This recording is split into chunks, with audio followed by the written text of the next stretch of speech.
Hey, what's up guys, my name is Charlie. Today we're going to be reacting to The Angry Video Game Nerd. This is going to be episode 89 and it's going to be about the Pong consoles. So let's check this video out, shall we? Let's go.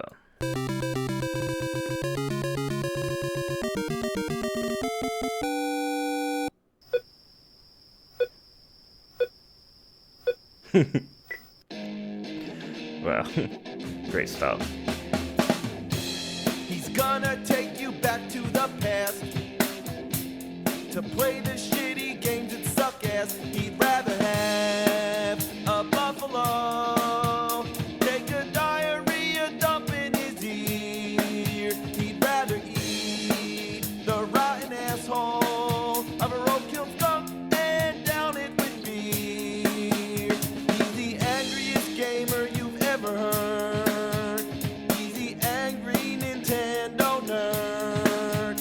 He's the angry Atari Sega nerd. He's the angry video game nerd.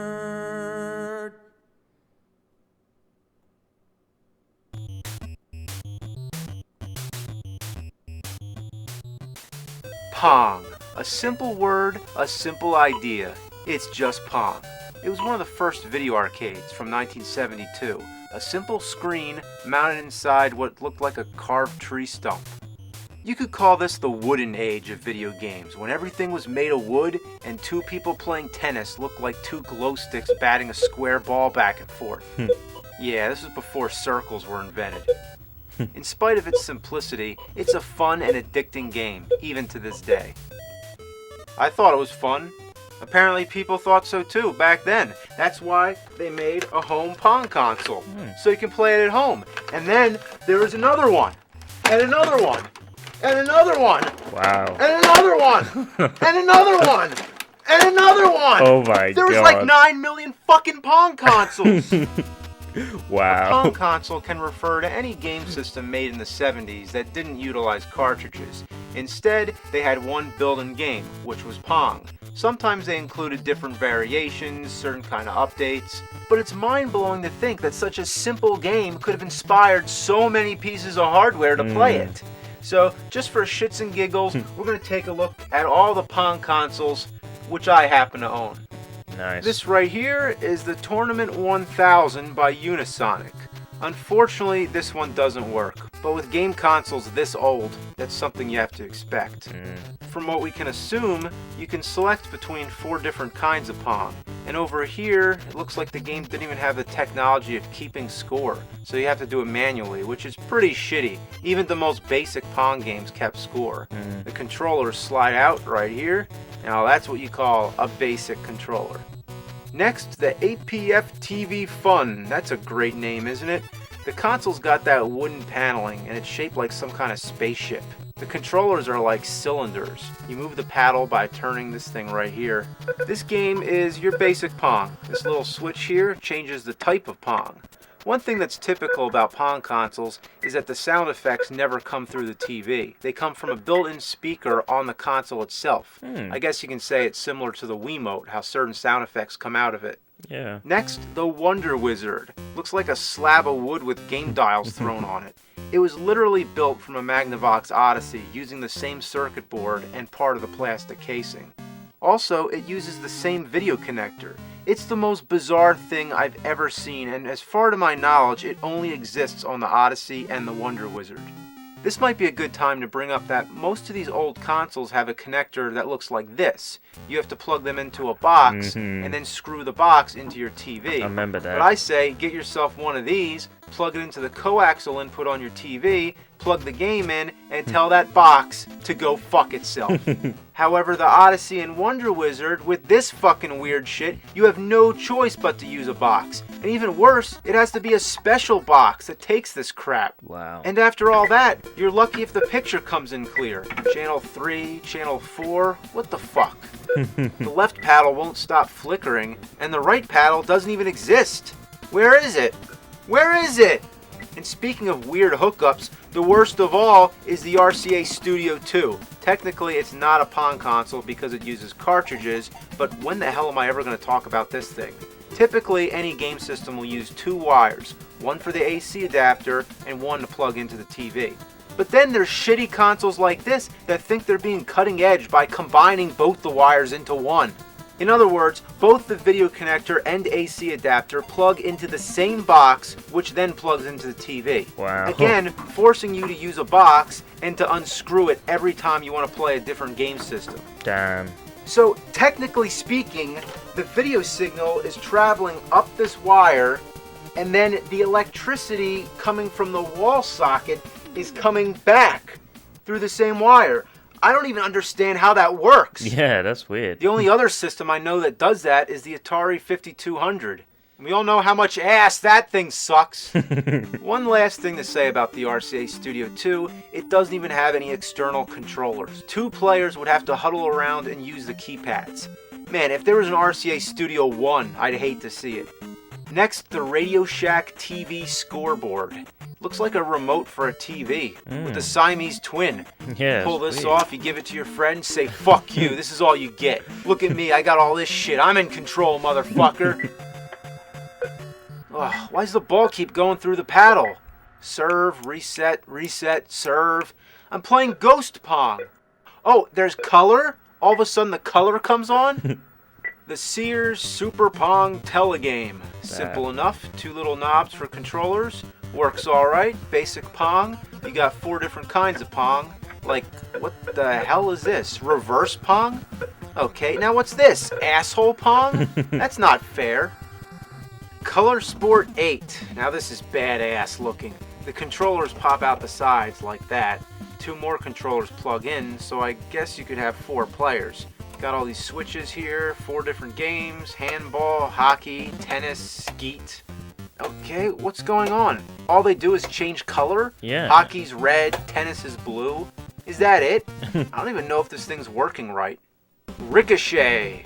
Well, this is excessive. Instead of 2 controllers, let's have 2 consoles. Wow. Aside from the clunky design, the game works okay. Except the right controller is a little jittery. That's what happens. The thing about these Pong consoles, and one of the things that makes them so fun to play, is that the paddles move so fluently. It's like an analog control that doesn't exist in games today. The downside is that they break easily, and sometimes you get this jittery movement. This yellow bastard here is called the TV4 4-way video game. Rolls right off your tongue. Well, you already know how I feel about these accursed boxes. How do you think I feel that this one is permanently attached to the fucking game console? Wow. These things come from hell. These forks at the end might as Oh, I well be hate the those devil's things. pitchfork. One of them's chewed off, so I have no way of connecting it to the TV. And I have no way of replacing the box. You think that makes me happy? It doesn't. Another one I can't play is the Color TV Game 6. It was made by Nintendo in 1977. Wow. Pretty cool. Oh. It was only released in Japan, that's which fun. is why it won't work on my American TVs. I've heard something about turning the channel to 95, but none of my TVs go any higher than 82. Apparently it has 6 games, and 2 players would have to grapple for the controls. Nintendo had an updated version with 15 games and detachable controllers. Here's the Volley 6, fresh in the box. Ah, that stained white color, tasteless wood grain. It reeks with age. The controllers dismount, and you got a nice tray to hold your beer. Fuck, almost.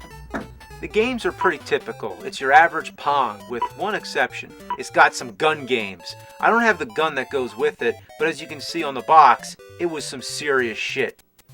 This is an example of a Pong console that uses batteries. I remember That's another those thing I need days. to mention. It's always C batteries, but you have the option of using an AC adapter. Now, tell me, what would you rather do? Run to the store to get some C batteries to play your Volley 6? Or just plug it in the wall? Plug it in. The only problem is that a lot of these Pong consoles did not include the AC adapter. Now, I don't know if that's because people lose them or they break, but judging from the box and just the fact that batteries are an option, I imagine a lot of times they didn't include it. Now, what are you going to do with batteries? Play it at the fucking beach? Did Pong consoles have some kind of deal with the battery companies to sell more fucking batteries? Alright, this is the Magnavox Odyssey 4000. In between the Odyssey and Odyssey 2, which were cartridge-based, Magnavox made a whole bunch of Pong consoles, naming them after the 1000 digits. The biggest innovation here is that you can move in any direction, rather than just straight up and down. The Fairchild Channel F was another innovation. It's a cartridge-based console, but it includes a great Pong game. The controllers were the most complicated yet, and it takes some time getting used to, but when you do, it's awesome.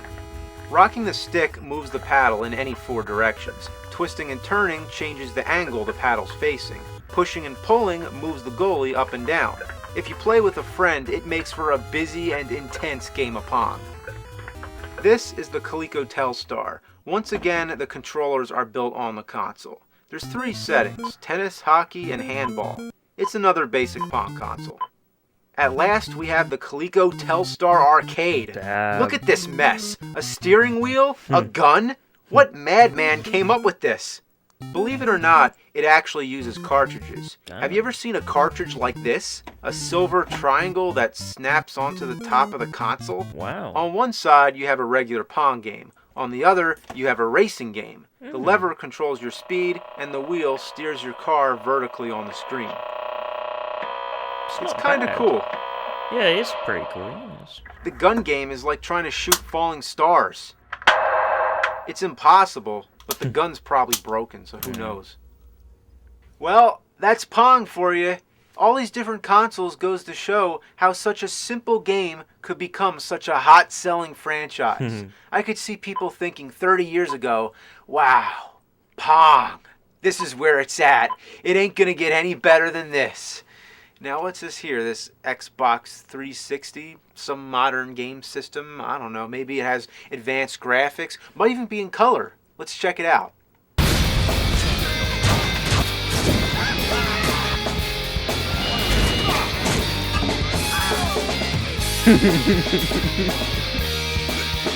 Wow. Yeah. Okay, let's pause it there.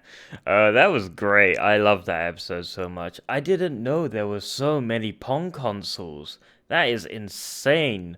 I think I remember a Pong console my parents had when growing up. Oh man, I think it was like a wooden Pong console. I remember it was for the TV. It had that devil pitchfork thing, as the angry video game nerd said. I remember that, but it was when I was like 7 years old or something like that. It was a long time ago. But yeah, it was a very interesting episode. I mean, it was shocking. I didn't know there were so many Pong consoles. So that was very insightful. So if you like this video, make sure to give a like and comment down below what else you'd like me to react to. And if you enjoy my content, don't forget to subscribe to my channel. I'll see you guys in the next episode. Peace.